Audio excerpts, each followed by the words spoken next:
This video is about why I fell for Brent Spiner after watching the Star Trek The Next Generation episode called The Pen Pals. You may wonder, why in the world would you fall for Brent Spiner? Because of his portrayal in Pen Pals, a story about a man who rescues a child from a dying planet? Yes, but this story had some deep layers that bonded with my heart and gave me the desire to have a spiritual bond with Brent Spiner in 1990. You've got to realize that at this time in my life, I was married to a man who was obsessed with impressions, with appearing good, but not with being good. With my ex, impressions were very important. I noticed this about him everywhere we went. In public, he acted the part of the perfect gentleman, pretending that he really cared about being good and being an outstanding Christian. Over the years, I realized with a loneliness that became deeper with every passing year that he made love to me like a machine, with no genuine love in his heart, and that he only cared that everybody thought he was a good husband, but could care less to really love me from the depths of his soul. When a doctor wrongly diagnosed me with postpartum depression in 1988, the pastor of the King James only church in Canada that I attended, whose wife could not have children, advised my husband to let me give up my son for adoption because he said I was such an ingrate to suffer from postpartum depression over my baby son. What's so tragic about this scenario is that I did not have postpartum depression and was misdiagnosed. But even though this pastor said this about me, my ex-husband protected the pastor over me, and he wouldn't tell me what this pastor had advised to him, that I should give up my son for adoption the whole time that I was attending this church. And my husband just made us go to this church realizing what this pastor had said about me. With this pastor who labeled me as a sinful and ungrateful mother for what he perceived was a postpartum depression, or he actually, I believe Brent admitted to me later, he actually thought I was demon possessed and that the demon was expressing itself in a postpartum depression. And my ex-husband was letting me go to this church with this pastor who felt this way about me.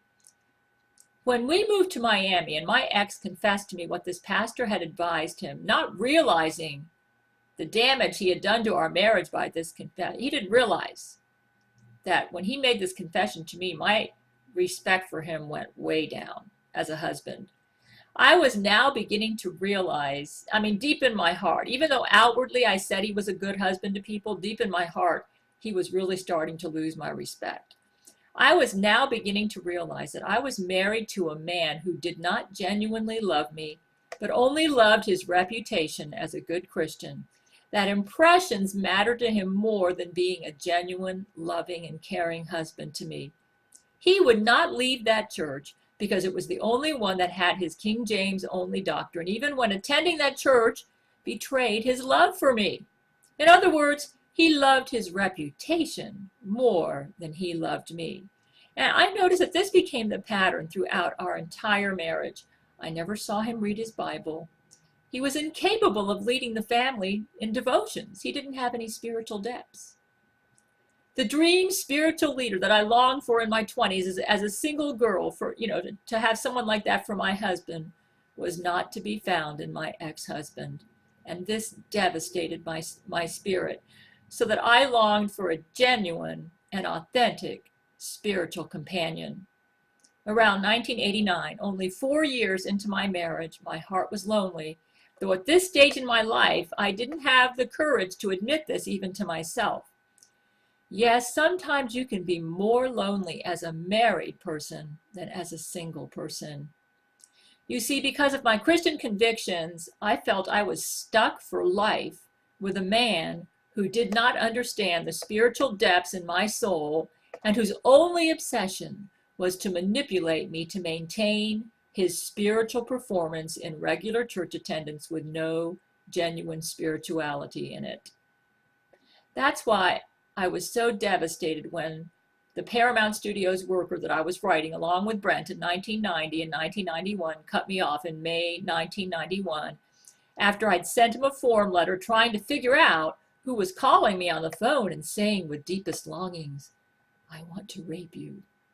That Paramount Studios worker didn't realize it, but when he wrote me in August 1990 complaining about Christians, I bonded with him over his statements. And here's what he said: "I cannot agree with your views on Christianity, sinners, etc., which is something I hope you will respect. I am no child, and I've seen far too much to believe that by simply going to a church and letting some nut on a pulpit tell you everything will be all right, that you will be saved, quote unquote. I believe that one must live every day and do everything as if that day or thing will be the one that they are judged on. I have seen more hypocrisy and hate spewed from the mouths of Christians, quote unquote, than I've seen out of any other group, religious or not." I imagine he'd been getting a lot of hate mail from Christians that thought Star Trek was a New Age show. "Being a Christian has nothing to do with belonging to any church or watching a certain TV evangelist or being part of a select group that for some reason decides that they are better than everyone else. To me, being a good Christian is simply following Christ's teachings, which very few Christians, quote unquote, seem to know anything about." For the actual copies of this man's letter to me, and he worked at Paramount Studios as their archivist, I believe. For the actual copies of his letters to me, go to my website, gabrielchana.com/Bible. The link will be below. So you see, when I saw Brent's portrayal as Data in Pen Pals, I saw a man who had to choose between doing what was loving, vast, and generous, but which could cost him his career and reputation, or doing what was imposed upon him by others and what was required to maintain his job and reputation, but which was cold, selfish, and uncaring. He had to choose between whether he was going to be genuine and true to his loving and vast heart, or whether he was going to just do duty and not, just maintain his job and reputation, but which would have been a cold, selfish, and uncaring decision. Though I realized that Brent was acting in this episode, I have brilliant perception and sensed that the struggle of Brent's character, Data, in this episode revealed aspects of the real Brent Spiner. And as I watched Data struggle over this decision and his courage and commitment, and a struggle over how he really felt, which is his courage and commitment to be true to what was vast and generous, as opposed to what was selfish and uncaring, I bonded with Brent as an authentic and genuine human being with a vast soul who deserved my respect. I watched that Pen Pals episode and saw in Brent somebody that I could bond with, who shared my passion for an authentic and genuine Christian expression in everyday life. Because in this episode, Brent was poles apart from my husband. He was a man who chose to be loving and genuine at the cost of his career, something my ex would never do. Once I bonded with Brent over this, I could not forget him. And from that point on, when I saw him in Pen Pals as a genuine and authentic, vast and great person, I searched for a way to bare my soul to this vast and loving person who desired a genuine expression of his vastness, as I desired to express the vastness in myself to someone who would understand. In essence, Brent became my spiritual husband through correspondence, my sounding board.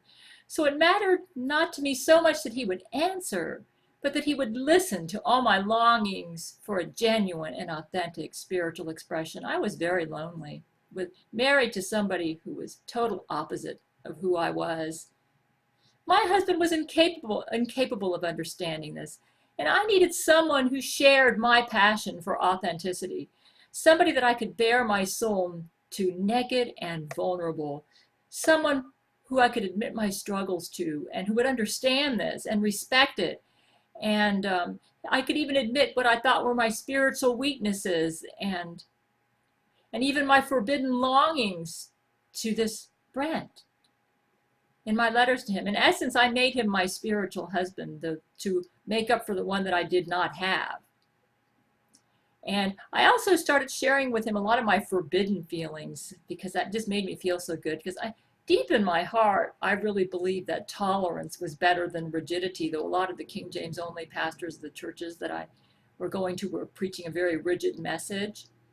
And I had been somewhat brainwashed by them, so I wouldn't admit my true feelings to them. But with Brent, I felt like I could just be totally naked with my mind and my emotions and everything. So to Brent, I reflected to him my true heart in my letters. I only planned to keep my relationship with Brent purely spiritual, which is why I told Brent up front that I was married and was diagnosed with manic depression. I really didn't think he would be reading my mail. I mean, it was a nice hope. I thought he was, but big star, nah. Until I heard from this Paramount Studios person that I was also writing, that was Richard Arnold at that time, that Brent prided himself on reading all his mail. I only wanted a spiritual sounding board, somebody who would accept the real me, all faults and all, even my weaknesses, even the parts that my religion said was demon-possessed. So writing this new age demon-possessed show made me feel like I could be myself with somebody, that somebody who would accept my forbidden as well as my acceptable parts. I didn't realize at that time how brilliant my perception of Brent was. I had truly found a kindred spirit, and for the actor Brent Spiner himself did have a passion for a genuine expression of his vastness and was more concerned with a genuine spiritual expression over pretense. Brent despised pretense as much as I did. That's why Brent wrote me that short letter in 1990 that I got about a year after I first started writing him, that he said he appreciated hearing my thoughts and that they were read with appreciation. When I read that, I thought, oh, he really is listening to me. I really do have a spiritual husband in Brent Spiner. I did not realize it, but Jesus Christ had given me this desire to have a spiritual husband in Brent Spiner, to find a companion who despised pretense when I wrote him in 1989, and to use Brent to nurture my desire for a genuine and loving and authentic Christian expression into Brent would become God's instrument to make me spiritually great. My ex-husband, who was a Jesuit, was obsessed with impressions and pretense.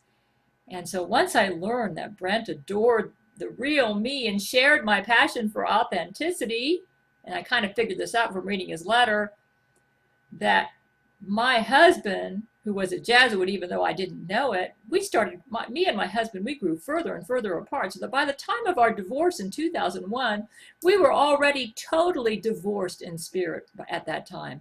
And Brent Spiner had truly become my spiritual husband in 2001.